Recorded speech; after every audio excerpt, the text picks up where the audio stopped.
The lawyer they hired to clean up FTX had done this exact job before. He was the man who untangled Enron. 9 days in, he wrote a sentence that has been quoted ever since: "Never in his career had he seen such a complete failure of corporate controls." Consider what he actually walked into on the 11th of November, 2022. There was no list of who worked at the company. There was no board of directors in any meaningful sense. The accounts were kept in QuickBooks, off-the-shelf software built for small businesses, for a company that days earlier had been valued at $32 billion. Company money was spent by employees posting requests into a chat channel, where supervisors approved them with emojis. Hundreds of millions of dollars of property in the Bahamas had been bought in the names of staff and their parents. And roughly $8 billion of customer money people had deposited to buy and hold cryptocurrency, was simply not there. 10 days. That is how long it took for the second largest crypto exchange on earth to go from $32 billion to bankruptcy. But the collapse is not really the interesting part, because the interesting part is this: the hole had been there for years, it was visible inside the company's own software, and the people who could see it kept going anyway. Sam Bankman-Fried was 30 years old. He had studied physics at MIT, spent 3 years at a Wall Street trading firm, and belonged to a movement called Effective Altruism, the idea that you should earn as much money as possible in order to give it away to the causes that save the most lives. He said, repeatedly and publicly, that this was the entire point of the fortune he was building. It began in 2017 with a trading firm called Alameda Research, and with an anomaly. Bitcoin was trading in Japan at a noticeably higher price than in the United States. Buy in one country, sell in the other, pocket the difference, the same convergence trade that has appeared in almost every story on this channel. For a while it produced extraordinary returns, and it gave him a reputation as the young man who had found free money. 2 years later he built the thing that made him famous, FTX, an exchange where ordinary people could buy, sell, and gamble on crypto. Exchanges are a genuinely good business.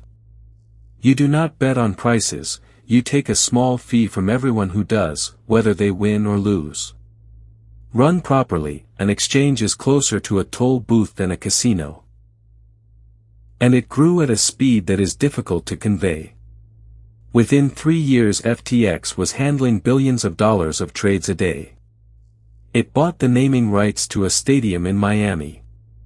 It ran a Super Bowl commercial in which a famous comedian sneered at anyone who doubted new technology.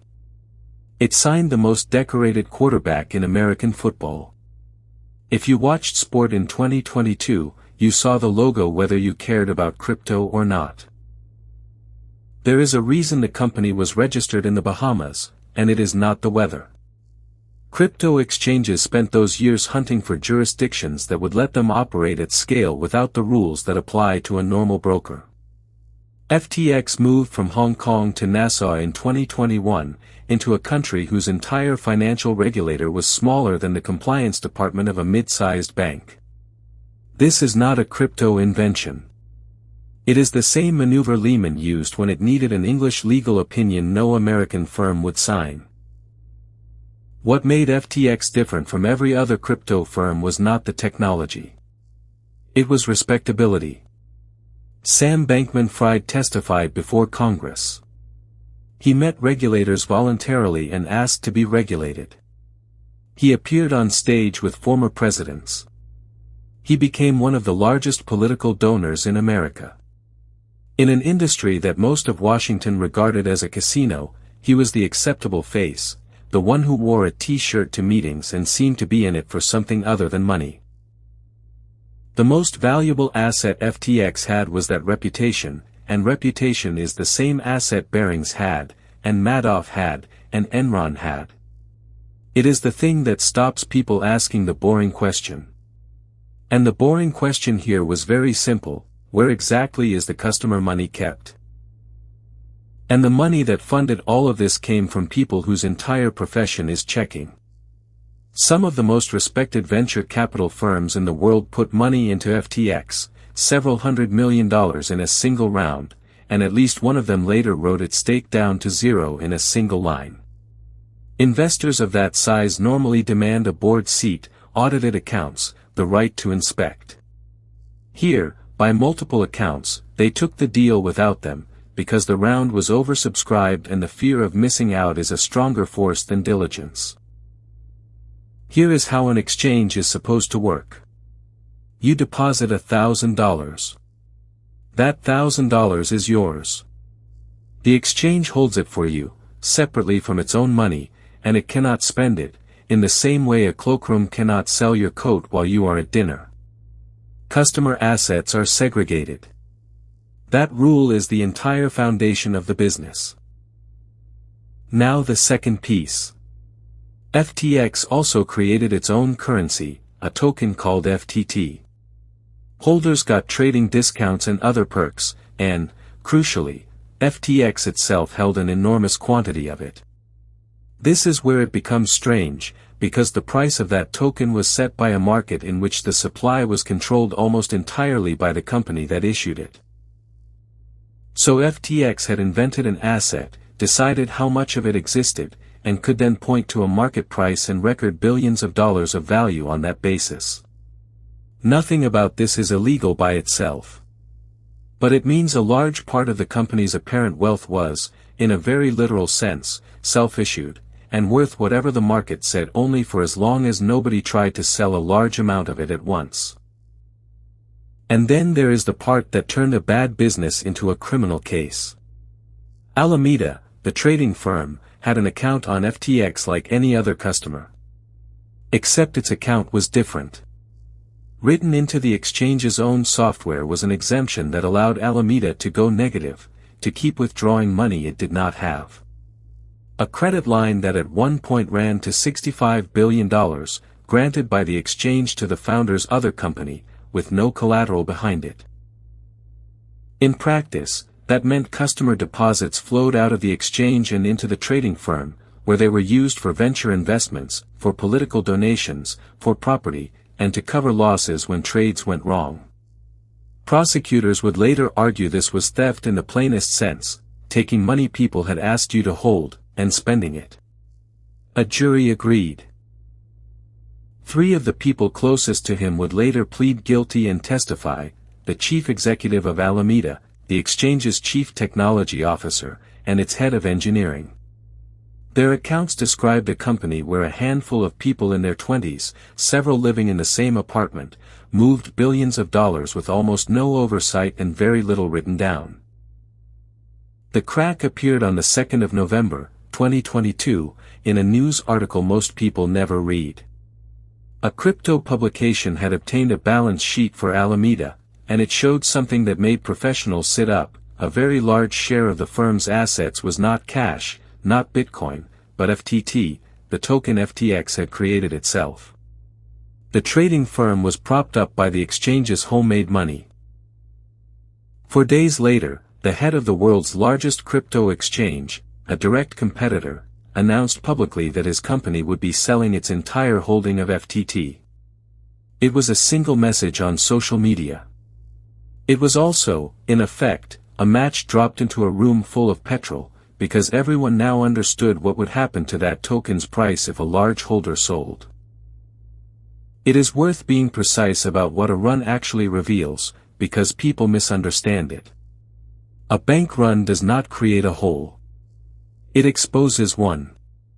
If the money is genuinely there, a run is survivable and even boring. Everyone who wants their cash gets it, the panic burns out, and the institution reopens. A run only kills you if the money was already gone. So the moment FTX halted withdrawals, the question of whether the customer funds had been spent was already answered. What followed was a bank run, executed at the speed of the internet. Customers tried to withdraw about $6 billion in 72 hours. And a properly run exchange could have paid every one of them, because the money would have been sitting there, segregated, untouched. FTX could not. Within days, withdrawals were halted. For a few hours it looked as though a rescue might happen. The rival exchange announced a non-binding agreement to buy FTX outright. The deal was described as a bailout that would protect customers. Then its people looked at the books. The next day they walked away, saying the problems were beyond anything they could help with. The exact same sequence, note, as Barclays walking away from Lehman. On the 11th of November, FTX and about 130 affiliated companies filed for bankruptcy. Sam Bankman-Fried resigned. The company that had spent the previous year telling ordinary people that crypto was safe now had no money to give them back, and roughly 1 million creditors were left waiting. This is the face that had been on magazine covers, on stadium boards, in congressional hearing rooms. Within weeks it would be photographed in a very different setting.